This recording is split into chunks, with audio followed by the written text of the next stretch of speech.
내일도 필식 안 하시면 찜찜하시죠? 김도현 전문가와 하루를 마무리해 보도록 하겠습니다. 안녕하세요. 네, 안녕하십니까 시청자 여러분, 또 연출 중인 여러분, 필식이 주찬 김도현입니다. 전략 제시 종목을 AS 하려고 보니까 방금 전 팀장님께서 말씀해 주셨던 레이를 어제 추천을 하셔서 또 6% 수익이 나셨네요. MC넥스도 10.69% 수익이고요. 오늘은 AS부터 먼저 하고 가겠습니다. 네, 전체적으로 이제 어제 레이를 얘기할 때 참 타이밍이 좀 맞아지지 않았나라는 부분인데요. 우리가 두 마리 토끼라는 표현을 가지고 달러에 대한 강세 부분, 그다음에 원화가 가돌이 막히면서 원화의 강세까지 실적 우상향을 좀 언급했습니다. 그러면서 이제 수출주 관련 쪽으로 반도체 쪽으로만 제시가 뉴스가 좀 시간차로 나왔었는데요.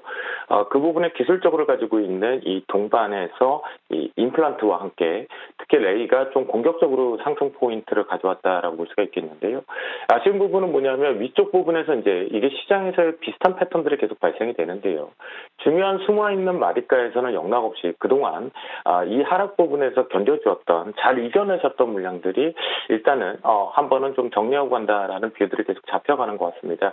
레이 같은 경우도 금일 중요한 자리 부분에서 살짝은 올라탔었습니다. 45,500원이 고점이었으니까요.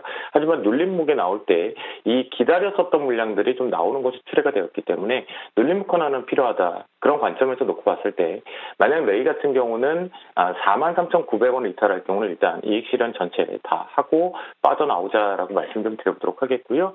또한 하지만 동사 같은 경우는 앞으로 우상향 쪽, 그러니까 1월 달에 만들었던 이 고점은 저는 하반기에 정상으로 시장이 완벽하게 경제 활동이 재개가 된다라면 확정된다라고 한다면 이 고점은 뚫어낸다라는 관점으로 말씀 좀 드리겠고요.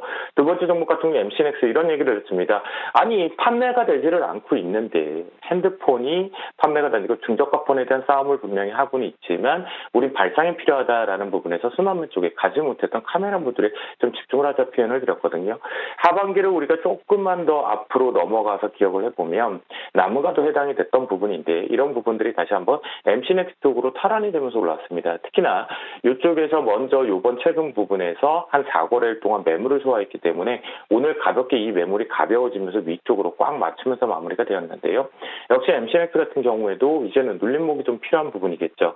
31,300원대 부분에 대한 지지력이 나온다는 홀딩이지만 이탈을 할 경우는 한 번은 이거 역시도 팔고 가자라는 관점이겠고요.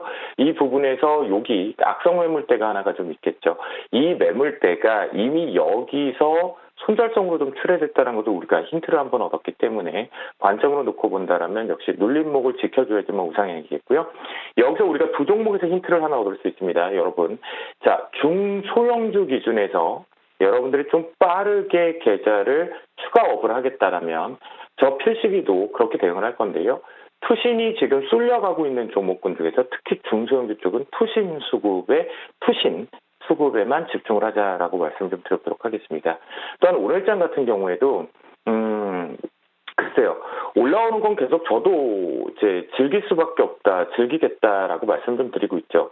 하지만 이게 상승하는 부분에 대해서도 뭔가가 계속 갑갑하다 그럴까요? 갈증이 좀 나고 있는 상태의 상승들이 계속 지속이 되고 있는데요. 수급적인 측면에 놓고 보면 코스피 시장 쪽에 외국인들의 연속적인 매도가 비차익을 통해서 지속되고 있다는 관점. 그 다음에 연기금 쪽에서 어제 방어매수 쪽으로 당겨줬던 것이 아침 초반부터 매도 압박 버전을 좀 일관했습니다. 이게 현선물 스프레드 문제이긴 한데요. 현재 위험 분산 쪽을 집중적으로 못하기 때문에 단가 작업이 계속 진행되고 있다라고 볼 수가 있겠고요. 선물 시장 쪽에서도 보면 판이하게 어제랑 정확하게 좀 다른 뷰가 마감이 됐습니다. 그래서 이 부분을 놓고 판단을 해보면 프로그램 속에서 이제 사실 이 5월달, 그러니까 4월달에 잘 올라왔습니다. 좀 오버슈팅이 좀 된 부분이 없지 않아 있는데요. 이 부분 속에서 우리가 하나 더 볼 것은 프로그램 쪽의 비차익 외국인들 매도가 3거래를 연속해서 1조 2천억. 그래서 제가 어제도 이 표현을 좀 드렸습니다. 외국인들의 매도가 계속 지속된다라면 올라가는 고점, 그러니까 지수 쪽을만 단순하게 놓고 보면 별 볼 일이 없다라는 관점으로 말씀 좀 드렸죠. 그래서 종목에만 집중을 하자라는 포인트로 지금 계속 가져가고 있는데요. 역시나 고점이 막혀있고 저점 역시도 내려오면서 지금 올려다 놨습니다. 그러면 가두리에 막아두는 부분이기 때문에 지수는 일단은 살짝 내려놓고 종목군에서 지금은 당분간은 집중할 필요가 있겠고 메이저 수급 중에 핵심 우리 계좌가 우상향 쪽으로 내일도 필식을 하기 위해서는 투신 쪽에 집중을 하자라고 말씀 좀 드려보도록 하겠습니다. 그래서 내일도 종목에만 집중하자. 보자라는 전략입니다. 네, 내일도 뭐 시장 크게 대동소이할 것으로 예상을 하고 계시는데요. 그럼 어떤 종목으로 집중을 하는 게 좋을까요? 힌트 좀만 더 주세요. 네, 전반적으로 이제 내일장 같은 경우에 우리가 하나 정도 확인해 볼 게 바로 있겠죠. 해외 시장 쪽에서 하나를 봐야 되는데요. 오늘 10시 45분에 여러분들께 이제 4월달 중국에서의 소비자 물가 지수에 대한 구매 관리 지수, 정확하게는 구매 관리 PMI겠죠. 이 부분이 나오면서 전월 대비해서는 좀 확장 발표를 했습니다. 여전히 50 이하 위축 발표는 하긴 했는데요. 그러면서 장 마감이 되면서 미중 무역에 대한 관세 전쟁 부분, 우리 3월 말부터 미국산 대두를 계속 가져오고 있습니다라는 표현을 했음에도 불구하고 시장의 반응이 별로 없었습니다. 그런 부분에서 역시나 고점이 살짝 상해 증시도 좀 막혔다라는 거 우리가 간과하지 말아야겠고요. 그다음에 지금 현재 기준에서 원달러 환율 추이는 제가 일단은 무시하겠습니다라는 표현을 드렸죠. 유동성 공급 때문에. 하지만 위안화 추이가 조금 불안 요소가 있기 때문에 이 부분과 함께 오늘 밤 미국 기준에서 S&P 500 기준이 좀 중요할 것 같습니다. 바로 2810포인트 부분을 이제 강력하게 지켜주느냐, 지켜주지 못하느냐가 핵심이 들어오는데요.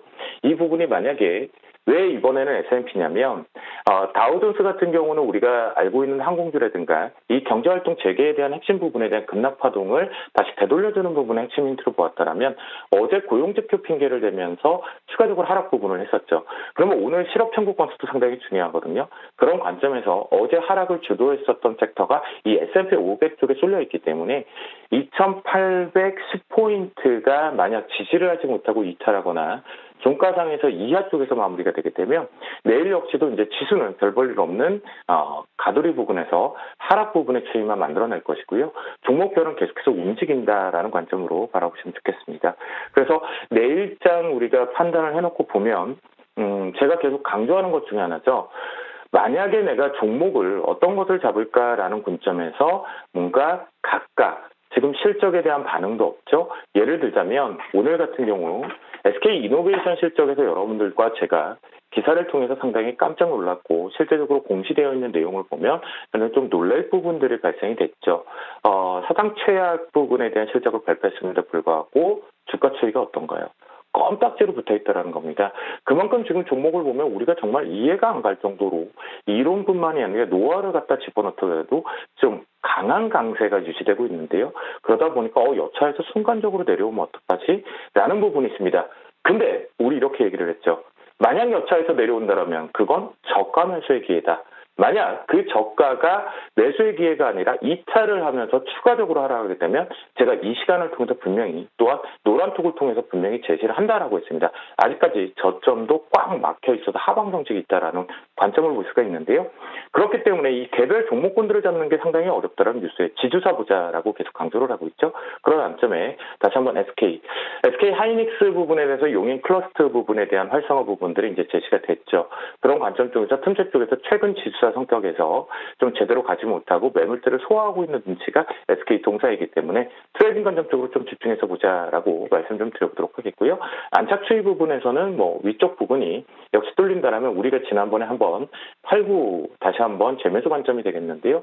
갭 부분 이번에는 한번 메꿔야겠죠. 그 부분을 메꾼다라고 했을 때 19만 원대 돌파 포인트 한번 보도록 하겠고요.